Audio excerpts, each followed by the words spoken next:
ప్రపంచంలోనే అత్యంత వేగంగా భారత్ అభివృద్ధి చెందుతోందన్నారు ప్రధాని మోదీ. వరల్డ్ ఇన్వెస్టర్లకు ఇండియా గమ్యస్థానంగా మారుతోందన్నారు. బీహార్ పర్యటనలో 19వ విడత పీఎం కిసాన్ సమ్మాన్ నిధులు రిలీజ్ చేశారు. రైతు సంక్షేమానికి ఎన్డీఏ సర్కార్ అధిక ప్రాధాన్యతనిస్తోందని చెప్పారు. అణు విద్యుత్ వినియోగానికి భారతీయ రైల్వేస్ సిద్ధమన్నారు కేంద్ర మంత్రి అశ్విని వైష్ణవ్.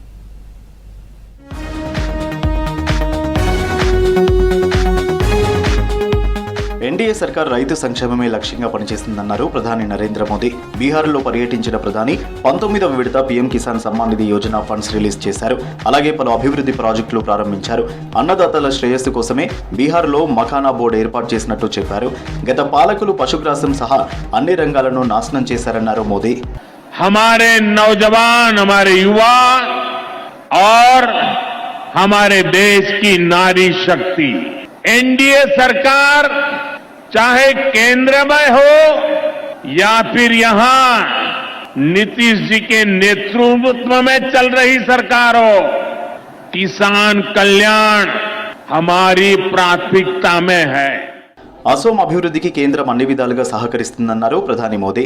నార్త్ ఈస్ట్ శాంతి భద్రతలకు అన్ని చర్యలు తీసుకుంటున్నట్టు చెప్పారు. అసోంలో పర్యటించిన ప్రధానికి జుమోయిర్ నృత్యంతో ఘన స్వాగతం పలికారు కళాకారులు. అద్భుతమైన ప్రకృతి సంపదకు ఈశాన్య రాష్ట్రాలు నిలయమన్నారు మోదీ.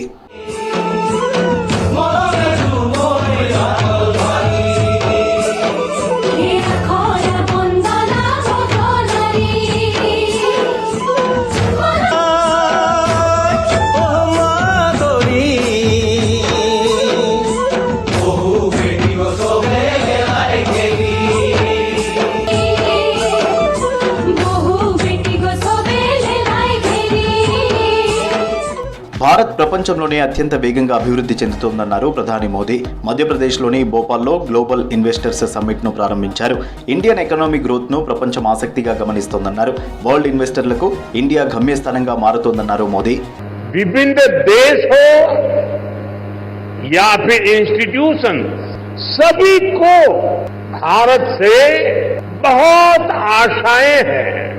वर्ल्ड बैंक ने कहा है भारत आने वाले सालों में ऐसे ही दुनिया की फास्टेस्ट ग्रोइंग इकोनॉमी बना रहेगा. 10 ఏళ్ల మోదీ పాలనలో జమ్మూ కాశ్మీర్లో శాంతి భద్రతలు ఎంతో మెరుగయ్యాయన్నారు కేంద్ర మంత్రి అమిత్ షా. ఢిల్లీలో జరిగిన యూత్ ఎక్స్చేంజ్ ప్రోగ్రాంలో జమ్మూ కాశ్మీర్ యువతతో ఇంటరాక్ట్ అయ్యారు. రాబోయే 10 ఏళ్లలో ఇండియా ఎడ్యుకేషన్ హబ్ గా మారుతుందన్నారు షా. 10 साल के बाद ये देश ऐसा बन जाएगा कि सभी दुनिया के देशों से भारत में बच्चे पढ़ने के लिए आएंगे. ये देश जब आगे बढ़ेगा तो आपका आगे बढ़ना स्वाभाविक है. इसी तरह से ये देश जितना समृद्ध होगा, ये देश जितना आधुनिक होगा, ये देश का जितना विकास होगा, इसका आपका फायदा होगा. అణు విద్యుత్ వినియోగానికి భారతీయ రైల్వే సిద్ధంగా ఉందన్నారు కేంద్ర మంత్రి అశ్విని వైష్ణవ్. కొత్తగా న్యూక్లియర్ ప్లాంట్ ఏర్పాటు చేయాలనుకునే వారితో ఒప్పందానికి సిద్ధంగా ఉన్నామన్నారు. పవన విద్యుత్ ఒప్పందాలకు కూడా అభ్యంతరం లేదన్నారు అశ్విని వైష్ణవ్. तो बहुत खुशी होगी हमें भारतीय रेलवे को आपसे बिजली खरीदने के लिए अग्रीमेंट करने का बहुत खुशी होगी. विंड पावर भी अगर आप लगाना चाहें तो उसमें भी हमें बहुत इंटरेस्ट है. विंड के प्रोजेक्ट से या हाइड्रो के प्रोजेक्ट से या फिर न्यूक्लियर के प्रोजेक्ट से, यानी मध्य प्रदेश के जनरेटर वो रेलवे के साथ एक पीपीए साइन करते हैं.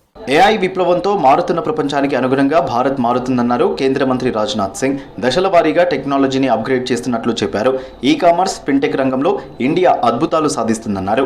यानी महाभारत काल से लेकर बौद्ध काल तक और मध्यकालीन भारत से लेकर ब्रिटिश शासन तक